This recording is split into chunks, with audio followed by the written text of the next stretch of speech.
Hello. Bon, j'ai la tête toute rouge.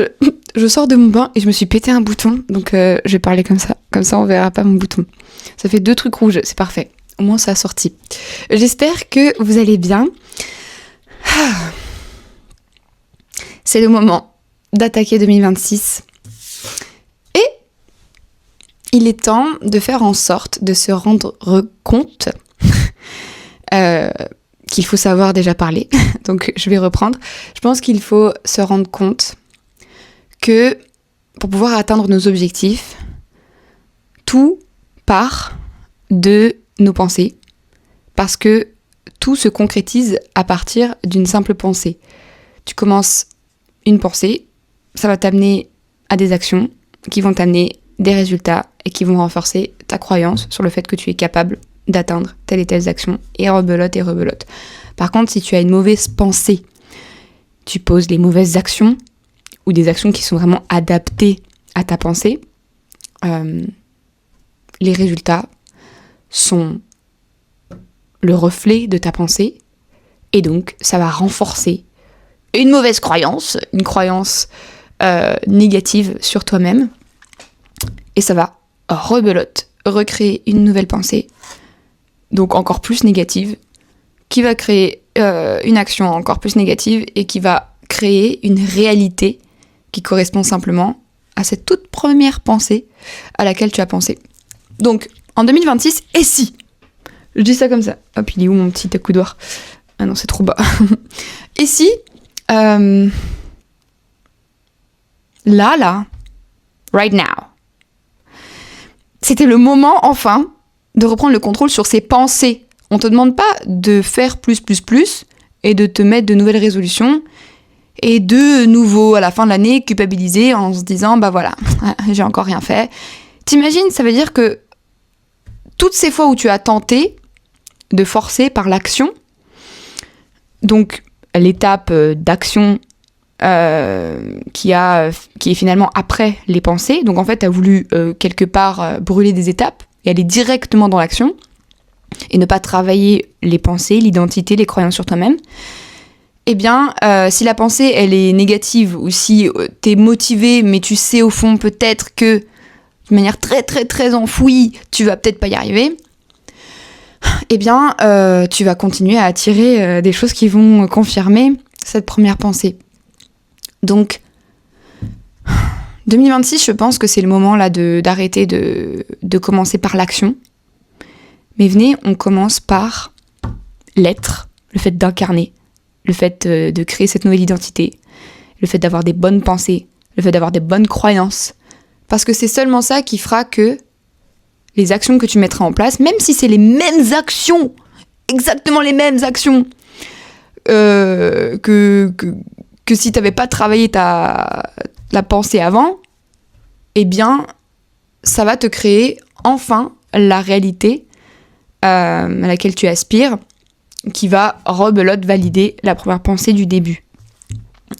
Parce que tu peux avoir fait du sport pendant 3 ans, si au fond de toi tu n'avais pas la sensation, non allez je vais plutôt dire un truc qui est plus réaliste, en général quand tu te mets au sport t'arrêtes au bout de max 6 mois, ce serait bizarre d'arrêter au bout de 3 ans, après pourquoi pas, hein. Mais imaginons voilà tu te mets au sport et 6 mois plus tard t'arrêtes. Bah en fait je sais pas pourquoi j'ai eu un trou d'un coup. Ça arrive. En fait, si au fond de toi, la première pensée c'était « Je vais me remettre au sport, vas-y, il faut au moins que je tienne 6 mois », eh ben, tes actions derrière vont valider le fait que tu penses tenir que 6 mois. Alors que si tu te dis dans ta tête « Je vais me remettre au sport », et j'adore mes cheveux, ils sont tout... Parce que le bain m'a... et je vais tenir toute la vie en fait. Je vais pas tenir juste 6 mois. Je vais tenir forever. J'y vais. Et à partir de ce jour, je vais faire du sport tout le temps. C'est-à-dire que ça va devenir ma réalité. Bah, à quoi cette personne qui fait du sport tout le temps, elle pense par rapport au sport ? Bah, elle se dit, ah oui, mais le sport, moi, ça fait totalement partie de ma vie. Je fais ça tous les matins. J'adore ça. C'est ça les pensées qu'elle a. C'est ça les croyances qu'elle a. C'est pas franchement j'espère que je vais tenir au moins 6 mois. Non, mais en fait, c'est même pas une question de temps, c'est obligé en fait. Je vais tout le temps faire du sport parce que ça fait partie de moi. Comme ça fait partie de moi le fait de me préparer des bons petits plats, de bien cuisiner. Comme ça fait partie de moi... Bon, prenez peut-être un truc que vous faites déjà, parce que le fait de bien cuisiner, souvent, c'est aussi une résolution que les gens veulent avoir. Je sais pas, il y a peut-être des choses qui sont ancrées pour vous. Vous brossez les dents, c'est quelque chose, normalement, qui est ancré en vous. Vous avez envie de vous brosser. Enfin, c'est même pas vous avez envie, c'est que vous le faites sans y penser. En fait, tout est une question de direction. Si tu décides que ta première pensée est justement positive, et sur du long terme et pas juste ouais franchement je suis sûre que je vais tenir au moins 6 mois ou quoi, oui bah ouais tu vas tenir 6 mois, t'inquiète pas, tout ce à quoi tu penses ça va se confirmer dans la réalité. Mais si tu décides voilà d'aller dans cette voie là, ou si tu décides d'aller dans l'autre voie, eh bien il y a une habitude qui va se créer, que ce soit dans l'un ou dans l'autre, un automatisme comme le fait de se brosser les dents. Donc en gros quand tu vas aller dans la voie de la pensée négative, eh bien, tu vas, au bout d'un moment, créer un automatisme de pensée négative. C'est-à-dire, je sais pas, à chaque fois qu'il y a une situation qui se passe un peu, qui vient te perturber, ou un challenge, si à chaque fois que tu as eu un challenge dans ta vie, tu t'es toujours habitué au fait que t'as des pensées négatives après ça, ou si à chaque fois que tu t'es mis au sport, tu sais que au bout de 6 mois, tu vas forcément lâcher, et ben en fait,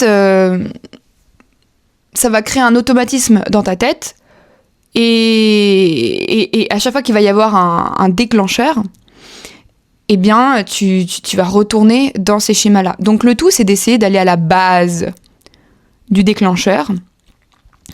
Soit tu te mets des choses qui vont justement activer la bonne pensée, la bonne action.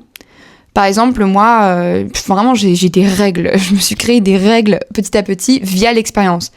Quand j'expérimente quelque chose qui me fait me sentir pas bien, au lieu de rentrer dans une boucle de pensées négatives, etc., je me dis, ok, comment est-ce que je peux, là, maintenant, tout de suite, changer la direction de l'habitude pour en créer une habitude positive.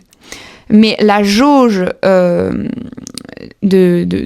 toutes tes actions cumulées négatives que tu as créées au fur et à mesure de ta vie, tous ces mécanismes automatiques comme le fait de te brosser les dents, je sais pas, à chaque fois que tu te déshabilles, j'en sais rien, ou à chaque fois que je sais pas, on a souvent un déclencheur. À chaque fois qu'on fait ci, on fait ça.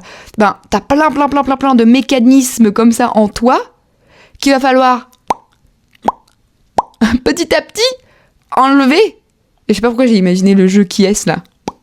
T'enlèves tout. Mais là, toutes les petites têtes de qui est du jeu qui est, elles sont levées, elles te regardent comme ça. Et tu vas faire quoi? Et toi, tu les regardes et tu te dis, bah en fait, plus jamais là, j'ai plus envie de vous là. Donc toi, tu arrêtes de me regarder. Toi, t'arrêtes de me regarder comme ça. Et toi, arrête de me regarder comme ça. Donc tu les enlèves comme ça petit à petit pour peut-être lever des meilleurs mécanismes dans le jeu qui est. Qui vont t'amener à des automatismes et à des habitudes ancrées positives et qui vont vers tes ambitions, vers tes projets, vers ton sens en fait, ton alignement et ce que tu sens vraiment bien pour toi quoi. Donc ça c'est une chose, c'est vraiment constater dans un premier temps quelle est la première pensée. Et une fois que tu as capté quelle est la première pensée, eh bien tu peux la modifier. Donc pour ça, il faut énormément observer à l'intérieur de toi. Moi, je suis constamment en train d'observer ce qui se passe en moi. La méditation, ça aide beaucoup. Mais il y a beaucoup de personnes qui disent « Ouais, moi je médite », mais en fait, beaucoup disent « La méditation, c'est ne rien faire, justement. C'est juste être. » Il y a eu un moment où je méditais et juste j'étais. Mais je faisais pas tant l'exercice d'observer vraiment en moi. Et j'étais là, bon bah voilà, je me prends un moment où je n'ai rien à faire et j'ai juste à être. C'est bien au début quand on se lance dans la méditation parce que même juste être et se poser 5 minutes, il y a plein de personnes qui sont même pas capables de faire ça. Donc si toi, t'as envie de débuter tu peux débuter juste en te posant 5 minutes. Si t'as pas du tout l'habitude de prendre ne serait-ce que 5 minutes pour souffler et écouter ta respiration, commence par ça. Mais au bout d'un moment, tu capteras que ça va bien au-delà de ça, la méditation. C'est le fait d'observer en soi, justement, les premières pensées qui émergent. Est-ce que là, c'est une pensée qui sert ma vision ou est-ce que c'est une pensée qui me dessert et qui crée des mauvais automatismes pour moi ? Tu ne veux plus jamais accepter des mauvais automatismes en toi. Plus tu acceptes et plus la jauge grandit. Et après, pour contrebalancer avec des automatismes positifs, bonjour le taf, quoi. Et tu m'étonnes qu'il y a des personnes qui, à 40 ans, 50 ans, 60 ans, peu importe, se disent « Ouais, mais c'est peut-être trop tard pour moi. » C'est jamais trop tard, en fait. C'est jamais trop tard. Ça dépend, tu comptes mourir quand ? Si tu comptes mourir dans 5 ans, oui, bon bah... Non, mais même pas, en fait. Si jamais trop tard, c'est horrible de dire ça. Bon bah oui, c'est foutu pour toi, dans 5 ans. Allez, laisse tomber. Non, en 5 ans, tu peux totalement changer la jauge et créer de nouveaux automatismes via l'observation première de tes pensées à l'intérieur de toi. Si tu n'as pas cette observation, comment veux-tu te rendre compte de ces automatismes-là ? Ils ont besoin d'être cramés, comme un petit Bambi dans les phares d'une voiture. Il a besoin d'être cramé, t'as besoin de cramer tes pensées, t'as besoin de les cramer pour pouvoir changer leur trajectoire. Et au bout d'un moment, plus tu feras ça, plus du coup tu te mettras à t'actionner, à te responsabiliser, à arrêter de subir, parce que souvent quand on a des pensées négatives et qu'on attire des situations négatives par nos actions qui amènent les résultats qui confirment la première croyance, eh bien d'un coup on se met à se dire de toute façon c'est extérieur, de toute façon c'est la faute à un tel, c'est la faute à lui. Il a rien demandé, Bob. Il a rien demandé. De quoi c'est ma faute ? Non, c'est juste que toi t'arrives pas à observer tes pensées dans un premier temps et à les rediriger. Et comme t'es totalement aveuglé, et t'es totalement bouffé par ces automatismes-là qui se sont ancrés depuis toujours et que t'as même pas conscience que ces automatismes-là sont là, eh bien, tu te comportes un peu en mode victime, tu te responsabilises pas, quoi. Alors que quand tu commences vraiment à être dans l'observation constante de ce qu'il y a à l'intérieur de toi, c'est là, et seulement là, que le jeu de ta vie peut commencer. Parce que tu te responsabilises et que t'arrêtes de chercher à l'extérieur des solutions à tes premières pensées qu'il n'y a que toi qui peux modifier. Je veux dire, tu peux pas demander à Bob, on va reprendre lui, tu le croises dans la rue, tu vas pas lui dire « Bob, s'il te plaît, change-moi ma première pensée initiale pour qu'ensuite j'ai les bonnes actions et qu'ensuite j'ai les bons résultats. » Bob, il va te dire quoi ? Peut-être qu'il va te motiver, il va essayer de te booster, il va te dire des trucs positifs, mais bien sûr que si t'es capable, pourquoi de base tu penses que tu ne l'es pas, Ok, dans un premier temps, oui, pourquoi pas te faire coacher, me contacter, enfin tu vois, voilà. Mais au bout d'un moment, ça sera toujours à toi de faire le taf, parce que ces petits courts instants où tu te sens d'un coup motivé et pousser des ailes, je suis sûre que tu as déjà vécu ça, en mode ça y est, bonne résolution justement pour cette année, t'as l'impression que c'est bon, pendant toute ta vie tu vas réussir à faire du sport alors qu'au fond de toi tu sais que tu vas peut-être tenir que 6 mois, eh bien je sais pas pourquoi parfois je pars en sucette, je pense à autre chose et je me dis imagine j'oublie le cours de mes pensées, qu'est-ce qui va se passer de là maintenant tout de suite. C'est comme quand tu vois le métro arriver et tu dis imagine je saute là maintenant tout de suite. J'ai des pensées super bizarres et là d'un coup imagine j'arrive plus à parler là maintenant et je bug et mais tout ça pour dire que je suis trop bizarre. Tout ça pour dire que il faut que tu observes d'abord, puisque à partir de là tu vas te responsabiliser et tu vas arrêter de demander à Bob de te motiver, puisque Bob il va peut-être te motiver un temps, mais il va pas te tenir la main toute la vie en fait. Bob il doit aussi taffer sur ses propres pensées. Il doit aussi lui créer des automatismes qui fait que la jauge positive l'emporte sur la jauge négative. Une jauge positive. Oui. Il a aussi sa voiture à conduire, quoi. Il peut pas conduire ta Twingo et conduire sa Fiat, c'est pas possible. Donc au bout d'un moment, quand tu commences à capter ça, eh bien, tu vas avoir envie d'être en observation constante de ce qu'il y a à l'intérieur de ta tête pour pouvoir changer tous les mécanismes. Et pour ça, moi, je te conseille d'être en constante observation de ce qui se passe en toi. Observe tout le temps. Surtout quand il y a des trucs qui te triggerent, quand il y a des trucs qui te font te sentir mal, quand il y a des émotions négatives qui surgissent. Parce qu'en fait, c'est simplement des histoires du passé que tu as vécues, que tu as mal vécues et qui se manifestent de nouveau dans le présent. C'est une souffrance en toi que tu n'as pas traitée. Et à partir du moment où tu la traites, elle finira petit à petit par moins j'ai pas la coudoir. par moins se manifester. Et petit à petit, la jauge, du coup, positive, va prendre le dessus. Parce qu'il y a des personnes, ils ont l'impression que c'est une fatalité.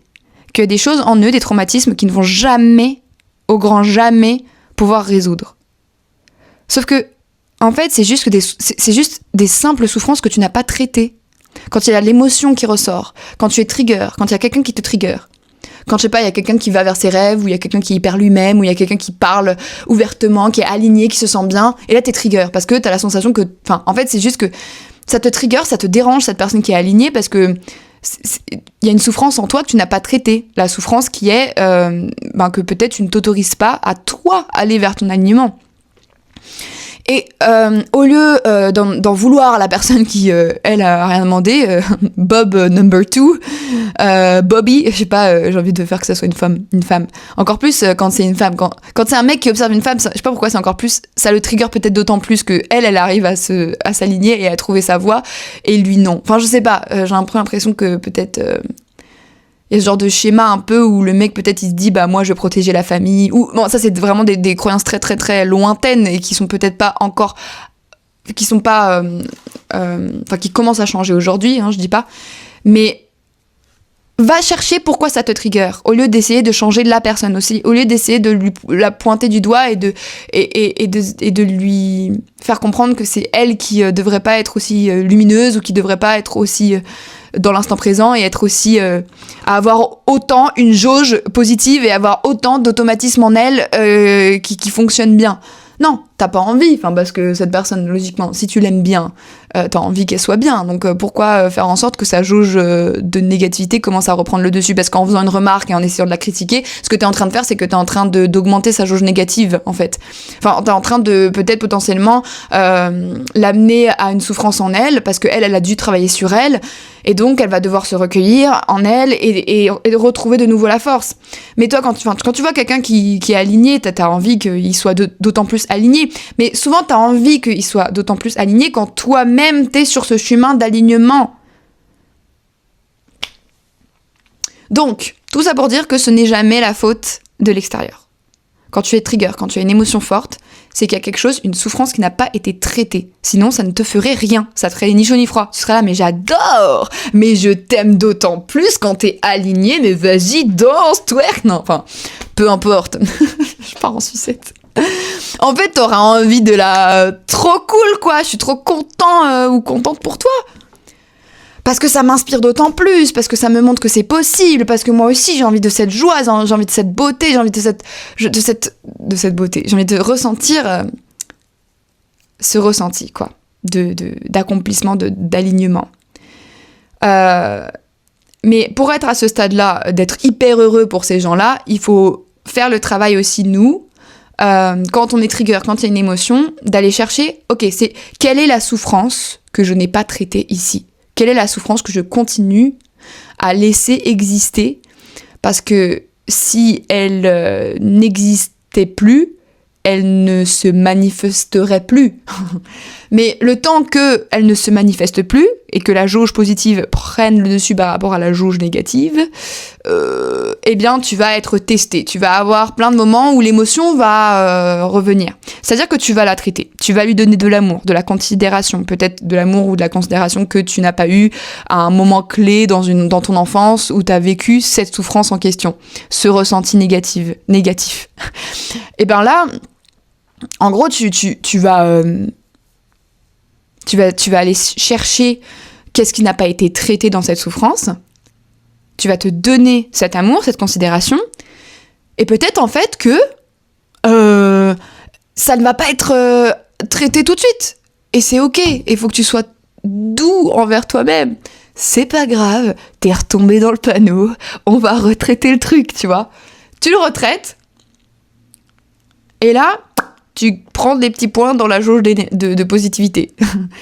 Et puis, hop, t'es de nouveau trigger. Tu le retraites. En fait, à chaque fois que t'es trigger, dis-toi qu'il y a une opportunité derrière pour traiter et augmenter ta jauge de positivité et faire en sorte que tes automatismes positifs commencent à enfin l'emporter par rapport à tes automatismes négatifs. Pour ça, tu peux faire aussi... Enfin, il y a tellement de techniques pour se débarrasser de tous ces schémas automatiques négatifs. Tu as la méditation en étant conscient et en observant à l'intérieur de toi qu'est-ce qui se passe, est-ce qu'il y a des souffrances qui n'ont pas été traitées. Tu as aussi juste le fait de te demander tout le long de ta journée, est-ce que là je me sens bien ou je me sens mal ? Peu importe. Tu vois ? Et si tu te sens mal, même ça peut être juste un tout petit peu mal, quand, je sais pas, justement quelqu'un vient de te dire quelque chose, mais tu te sens un tout petit peu mal, mais pas non plus au point à péter un câble et à partir de la table, tu vois, et à partir en pleurant, non. Mais tu te sens un peu... Pourquoi elle m'a dit ça ? Eh ben, tu devrais être capable, via la méditation, via cette manière-là que tu auras à t'entraîner, à tout le temps regarder à l'intérieur de toi, tu devras à ce moment-là prendre le réflexe de ne pas reporter le truc sur l'autre, mais d'aller regarder en toi quelle est la souffrance qui n'a pas été traitée. Une fois que tu as ce genre de réflexe-là, tu augmentes ta jauge de positivité et au bout d'un moment, ta vie sera de plus en plus apaisée. Vraiment. Quand je vois la différence entre mes pensées d'avant, mes actions d'avant, mes résultats d'avant, vs mes pensées d'aujourd'hui, mes automatismes d'aujourd'hui, mes résultats d'aujourd'hui, et en plus, le truc est génial. Désolée, mon téléphone n'a plus de batterie. Du coup, je vais reprendre très rapidement la dernière phrase que je disais. Et en plus, même mon micro n'a plus de batterie non plus. Putain, j'ai une tête de folle. Et donc, je pense que ça signifie un peu que la vidéo touche à sa fin. Mais je disais, le truc qui est génial, c'est que plus tu commences à avoir des pensées positives, plus du coup tu vas avoir des actions positives, et plus tu vas avoir des résultats positifs, et plus tu vas avoir des résultats positifs, plus tu vas encore plus renforcer tes croyances. Tu vas te dire, ouah, alors que je pensais qu'au début j'étais pas capable, je l'ai quand même fait, j'ai fait en sorte de changer l'automatisme, j'ai des résultats plus positifs. Oh, la tête, j'ai l'impression que... c'est peut-être qu'en fait je suis capable. Et là, du coup, tu te dis, tu t'autorises à continuer à changer de nouveau d'autres automatismes. En tout cas, tu t'autorises à changer d'autres pensées qui vont avoir de nouveaux résultats et qui vont d'autant plus renforcer tes premières croyances. Et après, en fait, le monde est à toi. Le monde est entre tes mains, donc tu peux kiffer. Voilà, c'est tout pour moi. J'espère que ça vous a plu. Désolée, cette vidéo est un peu chaotique. Et puis n'hésitez pas à commenter, à me dire quelles sont les pensées en commentaire que vous voulez, à partir de maintenant, changer en vous, pour que vous puissiez du coup créer de nouveaux résultats. Prenez peut-être une résolution que vous avez toujours eu envie de mettre, mais que peut-être à chaque année, de nouveau vous êtes déçu de vous-même. Et dites-vous, ok, c'est quoi là la pensée sous-jacente, la croyance sous-jacente, et comment est-ce que je peux la transformer ? Et dites-moi une phrase positive de la personne, de la version de vous qui a déjà ce que vous voulez. C'est quoi sa croyance ? Par exemple, le sport, c'est quoi sa croyance ? Eh ben, le sport a toujours fait partie de ma vie. J'adore le fait de faire du sport tous les jours. À partir du moment où j'ai commencé, c'est devenu une évidence, j'en ai fait pour le restant de ma vie. Alors là, quand tu commences à mettre tes résolutions pour 2026, tu t'attends pas forcément à ce que ce soit un changement radical pour tout le restant de ta vie. T'as la sensation que ça va être un changement peut-être pour 6 mois ou pour 1 an. C'est pour ça que tu tiens pas tes résolutions. Donc fais en sorte que que tu mettes vraiment l'intention de te créer un nouveau circuit neuronal en fait. pour t'amener des nouveaux résultats, des nouvelles actions pour t'amener des nouveaux résultats et pour renforcer d'autant plus ta croyance initiale. Et après, autoroute tracée pour toi, remplie de belles fleurs et de belles opportunités et beaucoup de fierté envers toi-même d'y avoir cru. Voilà. Je vous souhaite une très belle année 2026, j'espère qu'elle sera remplie de belles choses et je vous dis à très vite pour une prochaine vidéo.